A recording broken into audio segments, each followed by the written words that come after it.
parents are from here. And there's really a spontaneity to this city that is amazing.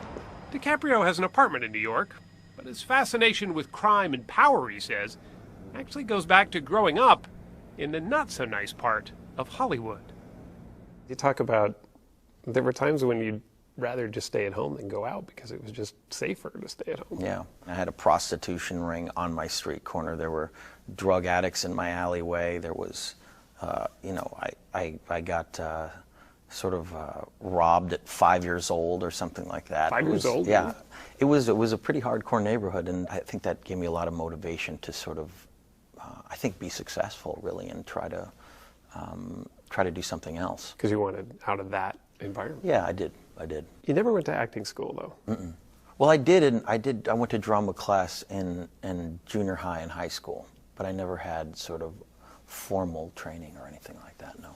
So where did all this come from? I grew up in a kind of an artistic household. I was always kind of imitating my dad's friends, and I would imitate everyone around us in the neighborhood. I'd do that, carry that over in school, and get into a lot of trouble constantly. Once I found out that people actually got paid for this, I was like, all right.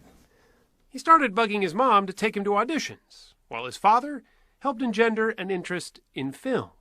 I remember my father taking me, I believe it was maybe to Midnight Run, and saying, "You want to know what a great actor is? Yeah, you want to watch a great actor, Leonardo?" I go, yeah, sure. He's that guy right there. That actor was Robert De Niro.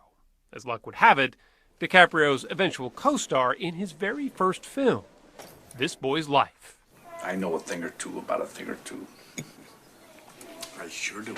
I'd never seen a set that serious before. Watching De Niro prepare and the chances that he would take with each scene, that it wasn't just about reading the dialogue, that it was about, creating something out of thin air. DiCaprio made an impression on De Niro, too. So much so, De Niro actually told Martin Scorsese to keep an eye on the new up-and-comer. Normally, Bob, doesn't call me or tell me, call me to talk to me about actors that I should work with. This was sort of out of the blue. If anyone had any doubt he was different, DiCaprio proved it, playing an intellectually disabled boy in What's Eating Gilbert Grape. Do the siren, okay? His portrayal earned him his first Oscar nod at just 19. And then everything changed. His boyish face made him a teen heartthrob in Romeo and Juliet. And Juliet is the sun. And then came this. Titanic made box office history and made DiCaprio a worldwide sensation. I'm the king of the world! I look back at that time and it's hilarious, because the movie comes out and all of a sudden people start seeing it around the world. It's incredibly successful, and people are saying, Leo, this movie is huge. And I'm like, great, cool, isn't that what it's supposed to be? They're like, no, you don't understand. I mean, it's making billions of dollars. I'm like, so that's good, right? Billions of dollars are good. I mean, this is a big movie. You just didn't get the scale at all. I didn't understand. I really didn't. All these ideas in my head. DiCaprio not only became bankable talent, but the new darling of the paparazzi. You had a lot of fun when you were young. Sure, of course. I did. I had a lot of fun. And criticized for it a lot, too. Yeah, I think that comes with the territory, too, though. I mean, and the sort of microscope that was put on me, certainly after Titanic came out. Every activity that I did was sort of in the newspaper, which was, silly, and I tried to avoid, but it was what it was. Still, for an actor who could do anything he wanted, he chose his roles sparingly. He became a student of film history. He tells me, did you ever see this film called Solaris by Andrei Tarkovsky? Now, here's this kid at 23 or 22 years old talking about Andrei Tarkovsky. So do you think he's a bit of an old soul?